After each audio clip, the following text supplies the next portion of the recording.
Welcome back to the Refreshing Leadership Podcast with me, Maya Goodker. And today we're diving into a conversation that I think a lot of people are going to be finding fascinating because we're talking about money, wealth, ambition, business growth, and the very different energies that people can bring to all of those things.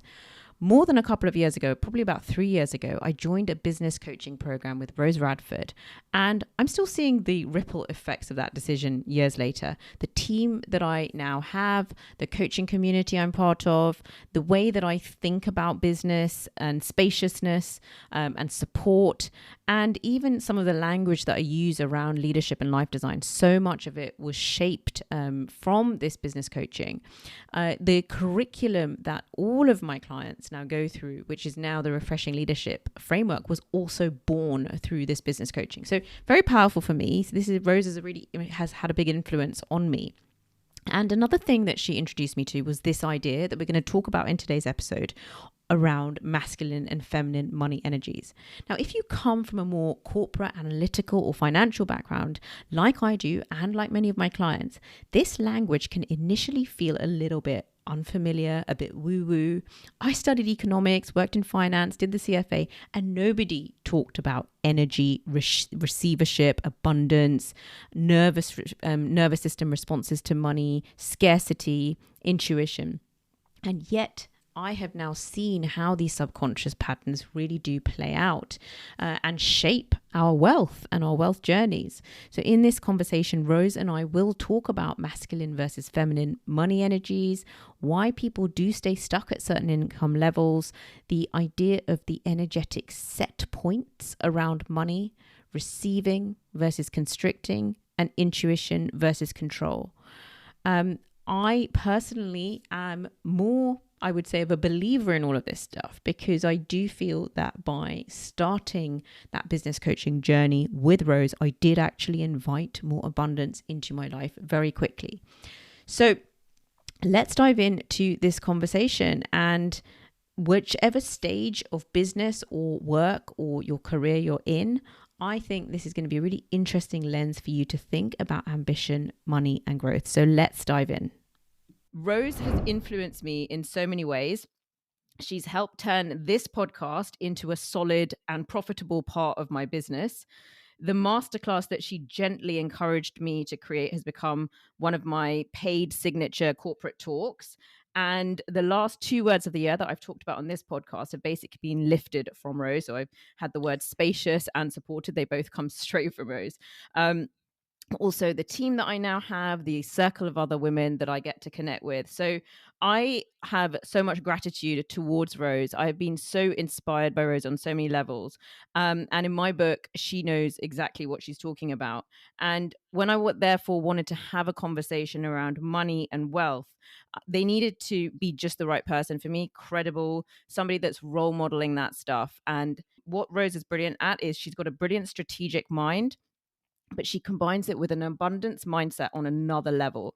And that's why I wanted to have Rose on, because I think she's really good at that combination and helping us think through that. So that's my intro to Rose. And I'm now going to hand over to Rose to give us a couple of lines of intro, or in her own words, of herself and what she does. And we also do need to do a bit of disclaiming because we're talking about topics around financial stuff and money. So we just want to say that this is a discussion for educational purposes rather than financial advice. But I will also let Rose do that disclaimer because she has to do that on her podcast as well. So Rose, thank you so much for being here. I'm delighted to have you on. Thank you so much for that most gorgeous intro ever. Thank you for having me as well. As a way of background, I started out as a strategy consultant at McKinsey. I lasted the typical 2 years that most of us do over there, and then started my own business at the age of 25. I made my first million in cash received before 30. Took a little while, but got there in the end. And I guess some other accolades I could claim right now is that I was the youngest female entrepreneur to be invited to mastermind with Sir Richard Branson on Necker Island in 2022. And we've helped hundreds, if not thousands, of entrepreneurs now over the last few years. And it's been a lot of fun to be in the world of, I guess, business coaching is the best way to describe it. But mainly online marketing, sales, and business growth is my jam. So yeah, thank you so much for the opportunity to be a guest. And you've recently started a newer podcast. That's going to be your second podcast, right? And that's called The Millionaire Girl Next Door.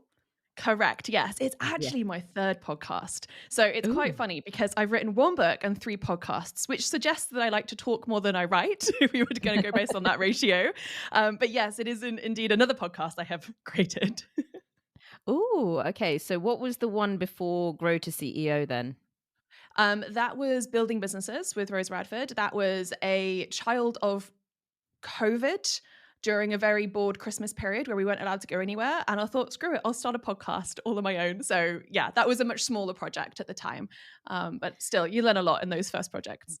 You do, and I think it's part speaks to your energy, which is quite experimental and playful. That you are very happy to give something a go, test it, and then let it run its course, let it serve its part in your business or your journey, and then say, actually, it's time for something different, or we're gonna move on to something else. So I've definitely enjoyed watching that with you. Whereas I just stick there doggedly to mine and just like this podcast is carrying on, no matter what.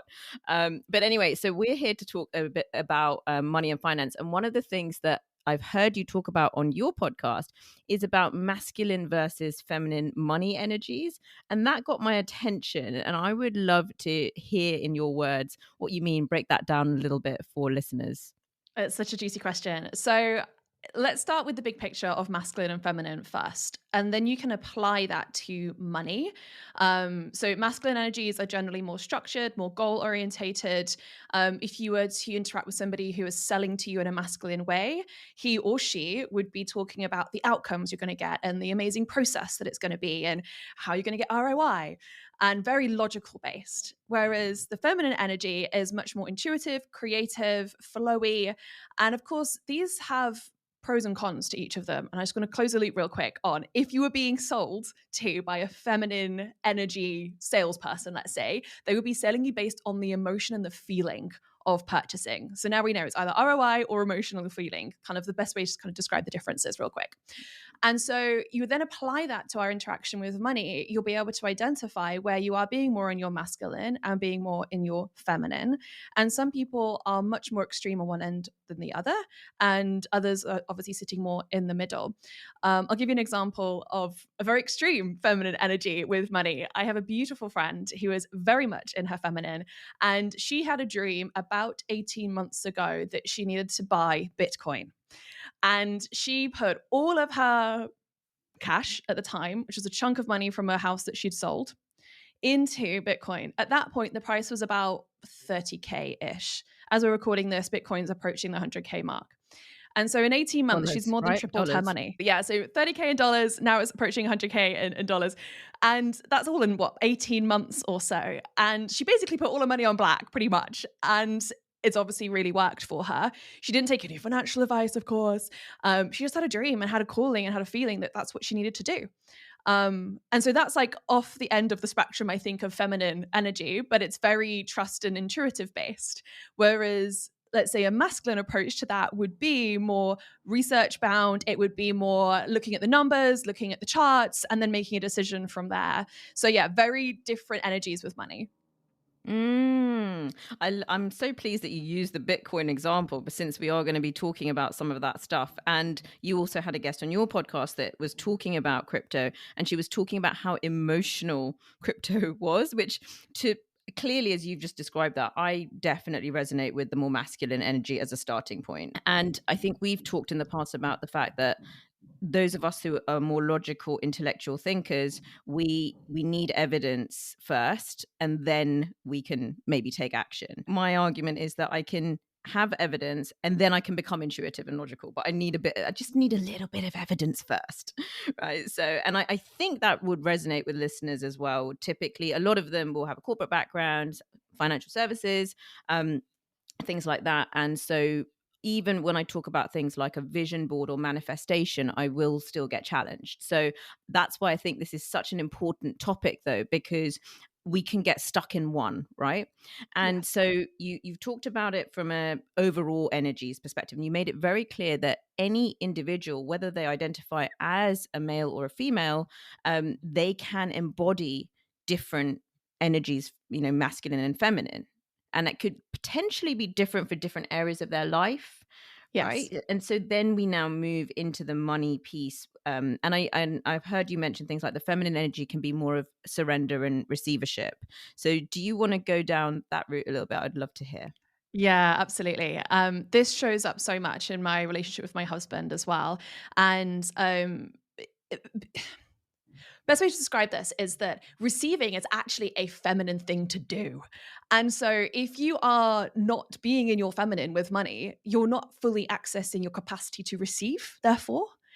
And that's why it's so important to be able to dance between the two. If you want to expand your ability to receive, you've got to expand your ability to feel comfortable being in the feminine. And this is something I noticed with my husband. He is terrible at receiving a massage, for instance, like simple stuff, because he's very much in his masculine all the time. So, looking at it in a non-money way as well allows you to see where you are more in your feminine or masculine in different contexts too. But I love to play in both. I love to probably plan and vision a little bit in masculine because I can have an idea of what's possible and what I'm going to create. But then on the day-to-day moment, I'm much more in my feminine. So I'll go based on how I'm feeling. If I get a bit of inspiration, I'll follow that thread. But I'll always refer back to like, what is the rough plan? And also be okay to change the plan a little bit too. I don't think I'm confident enough to put all my money on Bitcoin based on a dream. But Yeah. you mentioned a moment ago about how you will need the evidence first before then fully believing and going with your intuition, right? And so I realized just based on my friend's experience that she must have had so many times in which her intuition was right. She must have had so much evidence built up that her intuition was always leading her in the right direction that she was confident enough to make that bet. And so she already had evidence. It was just evidence of her intuition working for her, which is, I guess, another form of evidence. So, yeah, I think your ability to dance between the two is it's able to give you an advantage over people that are ending up in those extremes. Because as I said, there's no good or bad between these two things, but what is necessarily on the bad side is being too extreme in one end or the other and not being balanced enough to be able to take benefits from both sides. Yeah.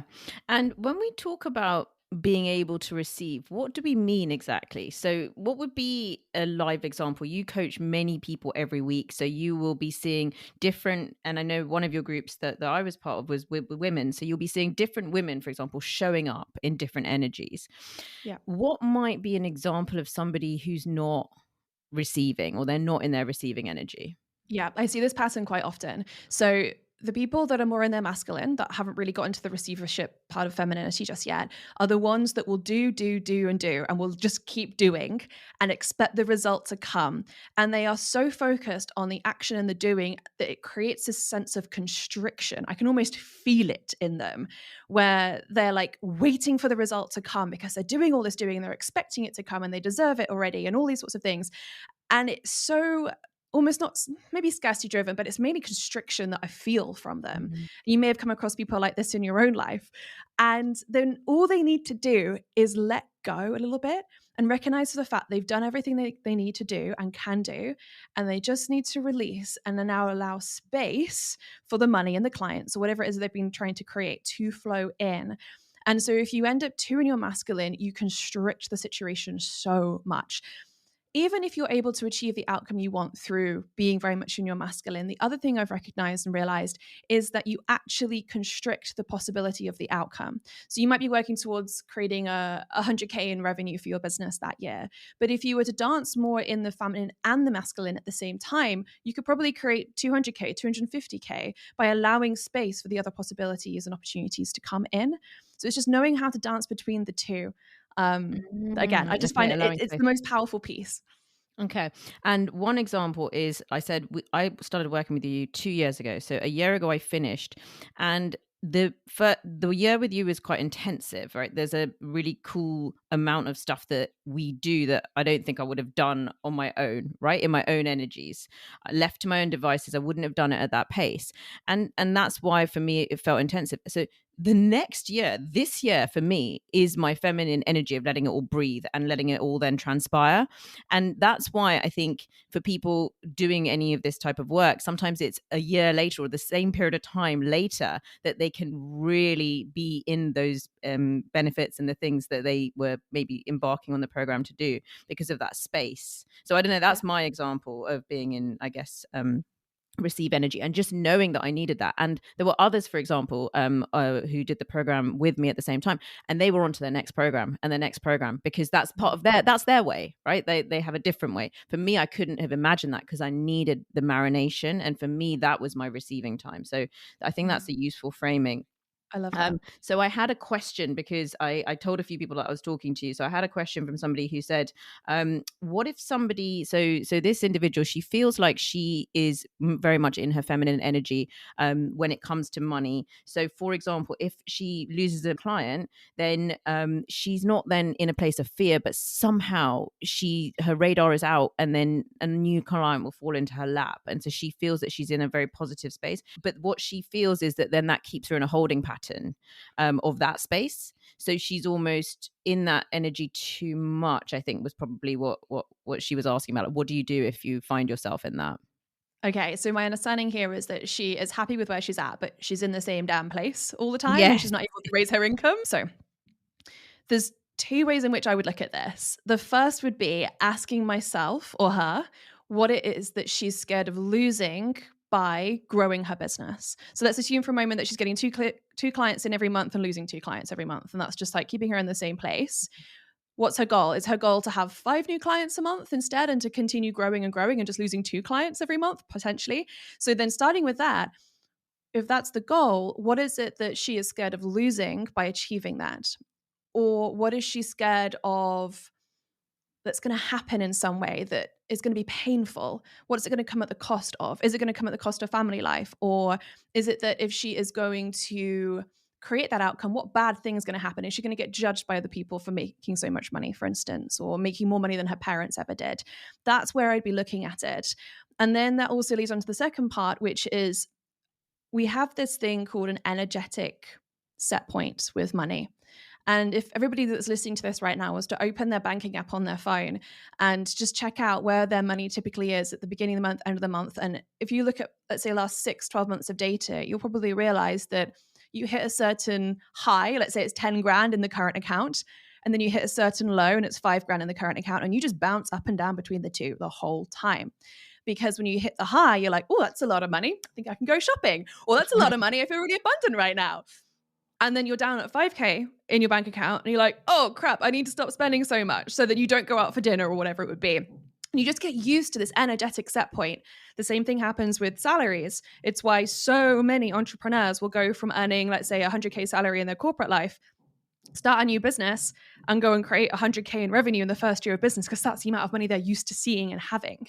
So that's the other thing I would dig into with her, is really looking at what's the average amount of money she's making per month or per quarter, and then let's say doubling it, and asking her all those questions again of like, how does that make you feel? What are you scared of?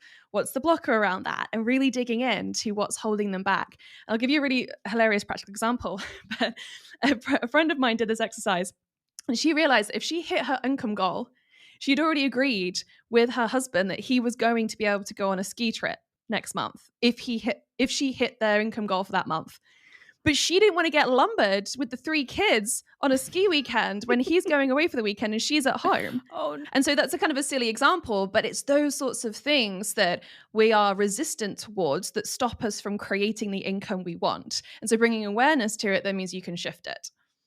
Yeah. Yeah, that's great. I think it's nice to have the practical examples. And this is definitely a theme that I saw us covering a lot during the coaching work with you. And I think what you're highlighting there is that sometimes in, say, that feminine energy, we are unintentionally blocking ourselves, and we haven't really done the work yet of understanding what's blocking us.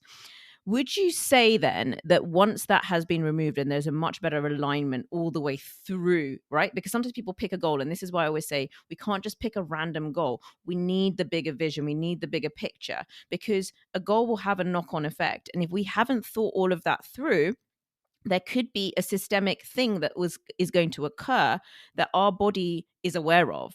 right? Our body knows. And so our body's stopping us. But in our conscious mind, we just think this thing that we want isn't happening. So I just feel the need to break that down from a logical perspective to understand it, because I've heard the discussion a lot, and I need to understand how it works. And I Yeah. think it helps to understand how it works so that people can then apply that. Have you seen, this is my evidence driver, have you seen examples of when people remove that Mhm. blocker, Mhm. then it makes all the difference? Yeah, hugely. I'll give you a really practical example. And this happened to me. This would have been August, I think 2022, something like that. In my business at the time, I had an evergreen funnel built. It was producing a very consistent amount of sales, money, clients every single month. I didn't tweak the funnel at all. I left it doing its thing over those couple of months in the summer. I went and did all of the work around money, expanding my capacity to receive, some trauma work, some subconscious work, and the funnel increased in its revenue and sales in that following month as a direct reflection of what I was happy to receive as a human into the business. And that really did blow my mind, because just how consistent the funnel was and then how much it increased in a month where, generally speaking, it's a quieter month. It was August. It's not normally the month in which people are buying high ticket business coaching programs. They're normally on holiday at the beach. Yeah. And so are we saying here that when our energy is all getting cleared up in the different ways, it's funny because I just had a feng shui expert come on and we were talking about energy clearing, but when we start to work through that stuff, this is a universe thing, right? This is a manifestation thing, then that's when it gets cleared up and it has these impacts without us pressing a single thing or doing a single thing. Is that what we're Yes. saying, Rose? Yes, it is. And also, you can make this really practical. So, for instance, if a really, let's say, intimidating looking client was to inquire to work with me, I would not back myself before doing that work.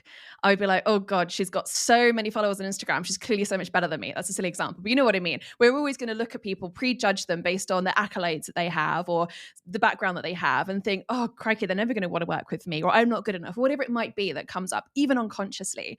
And so what do? You sabotage the sales process. You screw up the sales call. You don't reply to them when they've inquired to work with you, all of those sorts of things. And you just feel, even if you have an amazing sales call, even if you are sticking to your sales process beautifully, if they're feeling a resistance in you, we're all very intuitive beings at the end of the day, even if we don't really recognize it or realize it. But you can walk into any room and Mm. be like, oh, things feel off in here. I wonder why. I wonder what they were talking about before I walked in here. Like, we always get those little feelings when we're walking into different rooms sometimes. And so we're all intuitive. So if that person was feeling something like that off you because you were feeling weird about potentially working with them, then of course they're not going to actually pay the invoice, sign up and work with you. So it works in very practical ways too. I When I get intimidating people to work with me, I feel really excited and I like lean straight into it. And sometimes that works and sometimes it doesn't. What would you say then if you had fully lent in it and you weren't, you weren't giving off different energies and it didn't materialize? Would Mhm. there be a how would you rationalize that in the language of this Yeah. conversation? I'll give you another example. We can be in resistance to things just based on what our nervous system is used to. So I remember a couple of years ago now, I had 3 clients sign up in about 24 hours. And that would have been at least 40 grand in revenue within like a day. And I was freaking out. It was like a clammy hand, heart racing situation. Like I was in fight or flight. I'm like, how am I in fight or flight? As if there's a lion in the room with me. And all I've done is made 40 grand or more. It was the weirdest thing, but that was because my nervous system wasn't ready for it. So you may have done the sales process really well, like gone all in, but actually you can still be in unconscious resistance to it. And I would have never have known my body was going to react in that way. I would never have had an inclination that was going to happen before it then actually happened. So Mm. yeah, there can be sneaky things, these sabotages as well. Yeah, I think actually lose my feminine energy. Ooh, So interesting. I would get into more of a masculine energy, Mhm. and I think How that does that show actually, up? so I think I would then be talking in the language of logic and outcomes only, and I wouldn't allow some of that other feelings maybe to just be there in the space. Okay. Okay. because that's Right. me bringing my kind of whatever it is, that, if it's a level up, Mhm. you're not familiar with occupying that space as much, so Yeah. you don't have a default but balanced energy, right? So Yeah. then you go into the one that feels like easier to bring. Yes. Yes, absolutely. You Yeah. just reminded me of something that I learned to do on sales calls, and that was to share all the logics, share all the process, share all like the stuff the brain needed to hear, and then ask, how does that feel? And just switch it straight into how are they receiving this? How does this feel? And if then they're sharing, okay, I'm scared of this or I'm nervous of this, then I hold space for that.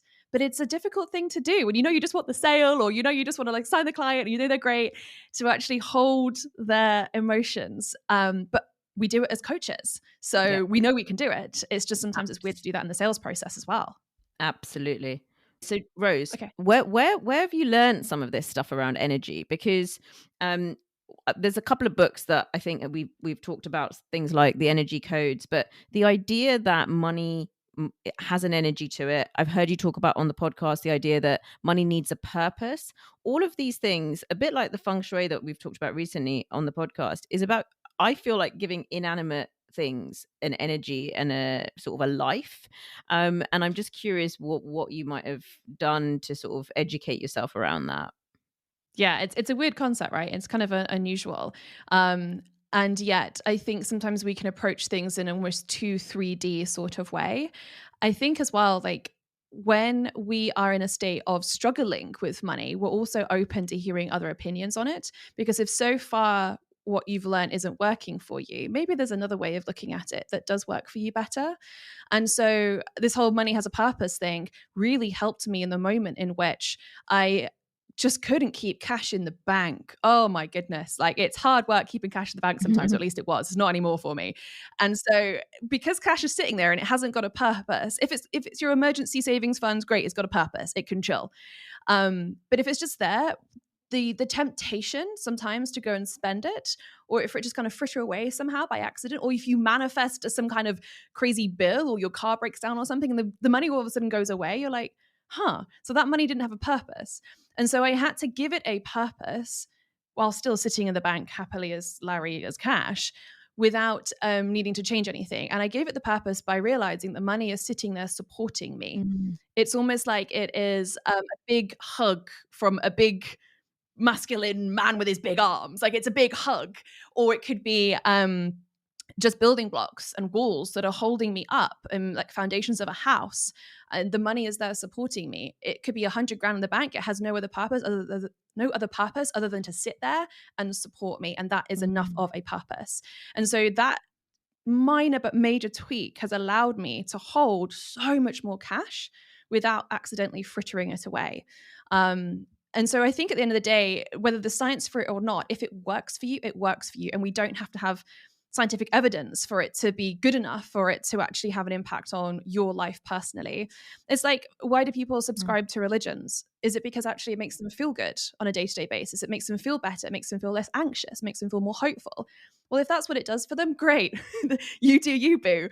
And so that's kind of like my approach towards it, I guess, despite any, I let's think say, that is evidence out there. really interesting. And again, I think it's important that I'm having this conversation with you, who has been my business coach, who has helped many women with their businesses in tangible financial ways. Like this is not hot air coming out from somebody who's on one extreme end of the spectrum. This is somebody with a really strong strategic mind. And so I take it, I guess for me, it's important that it is coming from your perspective, where it has actually also then delivered results.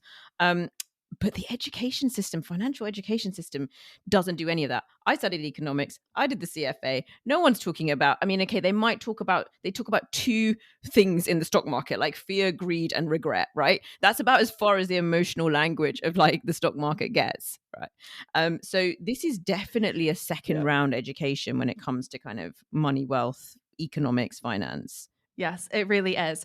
We are not given what we need. So we're probably given 5% of what we need to know to really successfully thrive financially.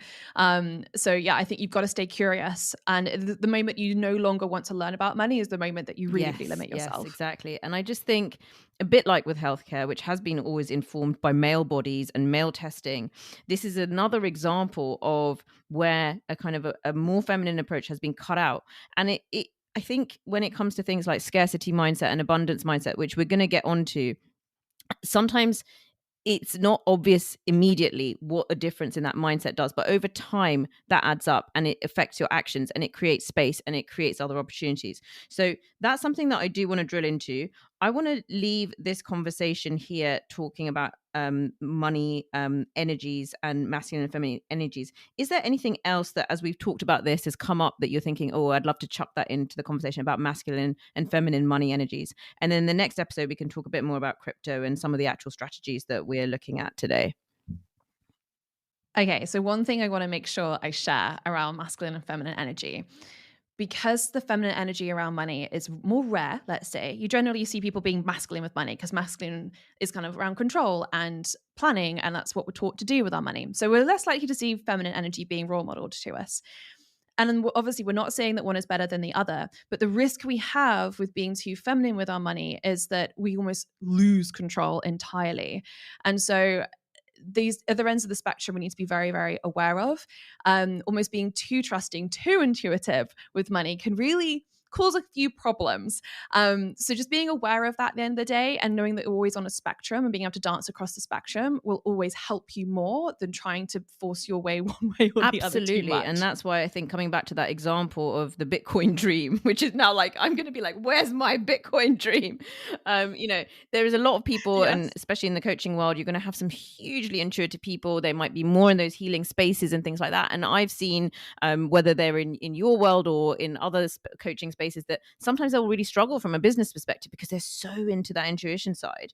And so I think it's interesting, even from that perspective, to be able to say, if you are naturally in that space more and you lean towards that and that's kind of feels better to you, that actually that can really serve you, as long as you don't just, sort of throw caution to the wind or completely ignore the other side. There can be some really awesome things happening at that end. Because I think often that group of people can also say, well, I'm really bad with money. Like, it just doesn't make sense to me. And then that becomes a bit reinforcing as well. Yes. So I think the fact that there's positive, such a positive side to that we would all probably love to tap into, I think is a nice message. Yeah, you're totally right. All Nailed right. it. Awesome, Rose. Well, I've really enjoyed talking about the energies with you, and I look forward to diving into a few of the other bits in our next conversation. So thank you for joining me for this one. If you've got to this point, I'm guessing you found it valuable. So do share the link with somebody else who can benefit. In an age of materialism and us trying to stay on top of clutter, what could be nicer than to send a non-clutter digital link to somebody and say, I listened to this and I thought you might love it. What a great way to show your care and consideration for them. If you haven't left a review, now is the time, and make sure that you are subscribed on Spotify or you're following along on Apple Podcasts. And if you really want to help the show grow, then do share the link on IG stories, Instagram stories, or reshare or discuss your thoughts with my LinkedIn posts. You can find me on LinkedIn and Instagram. Do feel free to send me messages there. I love having dialogue with my listeners, and the links to those handles are in the show notes. Thanks for listening, and I look forward to connecting with you next time. Bye-bye.